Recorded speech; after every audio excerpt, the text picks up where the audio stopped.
안녕하세요. 이번 시간에는 지난 일요일 6월 21일에 치러졌던 김구전공 역사 모의고사 한문사료 문항을 해설해 보려고 합니다.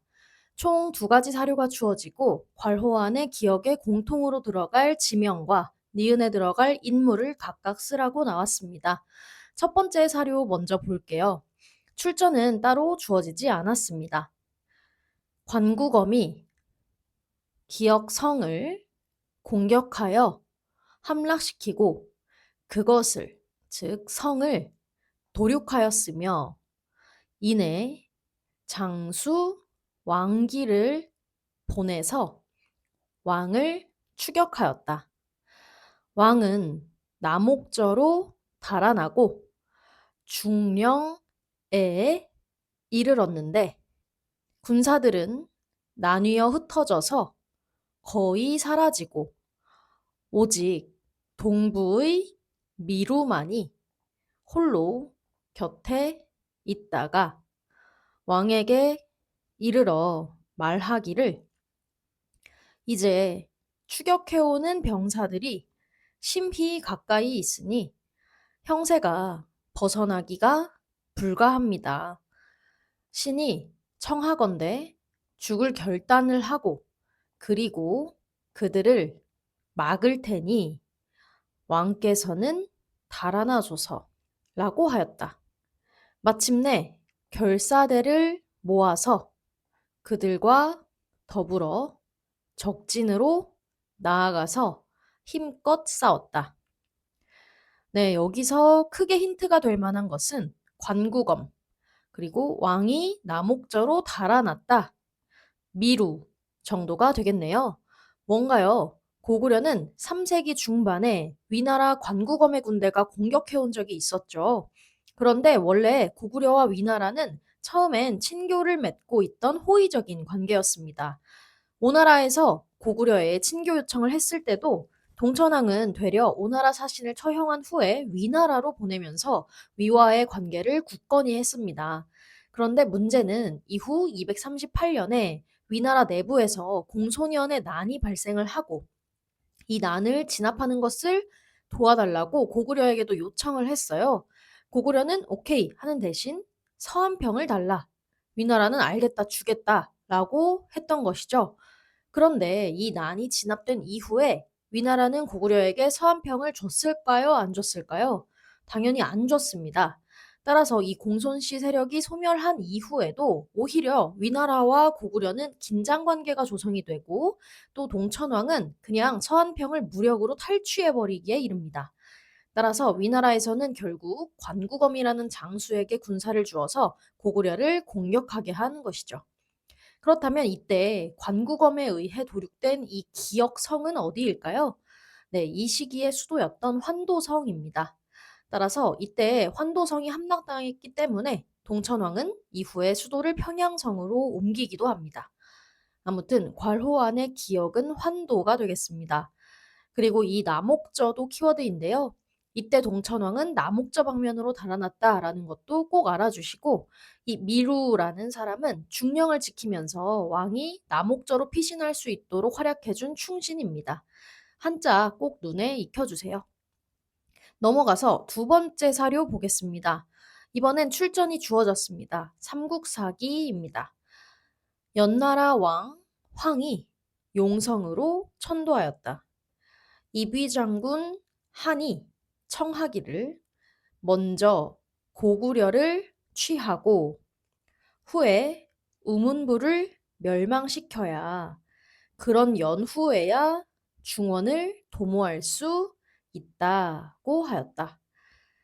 고구려에는 두 가지 길이 있는데 그 북도는 평평하고 넓고 남도는 험하고 좁아서 무리들은 북도로 가려고 하였다. 네, 여기서 키워드는 연왕 황, 용성, 고구려, 우문 정도가 되겠습니다. 이 연나라는 5호 16국 시기의 국가 중 하나였던 전현이고 그리고 이 황은 전현의 왕이었던 모용황을 말합니다. 지금 연나라 모용황이 중원으로 들어가고자 그 발판을 삼기 위해 용성으로 도읍을 옮기고 그 과정에서 같은 선비족이었던 이 우문부를 견제하는 상황입니다. 그런데 이 우문부랑 싸우기 전에 그 동쪽에서 세력을 한창 확대하고 있던 고구려와 먼저 싸워야겠다 하고 있는 상황입니다. 조금 더 이어서 볼게요. 모용한이 말하기를 오랑캐는 즉 고구려는 보통의 생각으로 그것을 즉 앞에 페이지에서 말했던 전현 군대의 움직임을 헤아려서 반드시 대군이 북도를 경유할 것이라고 일러서 당연히 북도를 중시하고 그리고 남도를 가벼이 여길 것입니다. 왕께서는 마땅히 정예병을 거느리셔서 남도를 따라 고구려를 공격하여 그 생각지 못한 식으로 나아가신다면 기억, 아까 환도성이었죠? 환도성은 취하기에도 부족할 것입니다. 별도로 소규모 군대를 보내어 북도로 나아간다면 설령 차질이 있더라도 그 심장부가 이미 무너졌으니 사지는 할 수 있는 게 없을 것입니다. 라고 하니 모용황이 그 말을 따랐다. 네, 지금은 신하인 모용한이 전현군이 전략적으로 남도로 공격하는 것이 좋겠다라는 식의 말을 왕께 올린 상황입니다. 또 이 부분은 반어법입니다.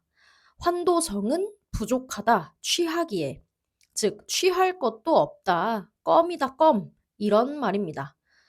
아무튼 이 전현 모용황이 침입하는 시기, 그래서 환도성이 함락당한 이 시기는 343년으로 고구려 고국원왕 시기입니다. 아까 동천왕이 환도성을 함락당하고 평양성으로 옮겼던 것처럼 지금 고국원왕 역시 환도성을 함락당하고 평양 동황성으로 수도를 옮기게 됩니다. 이어서 더 볼게요. 중략이 꽤 많이 된 상황입니다. 니은의 묘를 파서 그 시신을 실어서 그 창고에 있던 여러 세대의 보물을 거두어서 남녀 5만여 명을 포로로 삼아서 그 궁시를 불태우고 환도성을 파괴하고 그리고는 돌아갔다. 자, 이 부분은 정말 중요하죠. 전현군은 환도성을 파괴한 것에만 그치지 않고 고국원왕의 아버지인 니은, 누구죠? 네, 바로 미천왕. 미천왕의 묘를 파서 그 시신까지도 가지고 가버립니다. 왜냐하면 고국원왕은 피신을 가서 지금 없으니까 이 시신, 그리고 왕의 어머니와 왕비까지 포함한 이 5만여 명까지 인질로 잡아서 가버린 겁니다.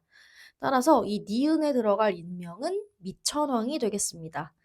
특히 이 페이지는 전체가 너무 중요한 부분이니까요. 꼭 눈에 익혀두시면 좋을 것 같고 고국원왕은 따라서 이후에도 한동안 이 전연에 대해서 저자세를 취하게 됩니다. 미천왕 시신, 엄마, 왕비 등을 다 돌려받아야 되잖아요. 그래서 355년이 되면 고국원왕은 전연으로부터 신하 책봉을 받게 된다까지 알아주시면 좋겠습니다.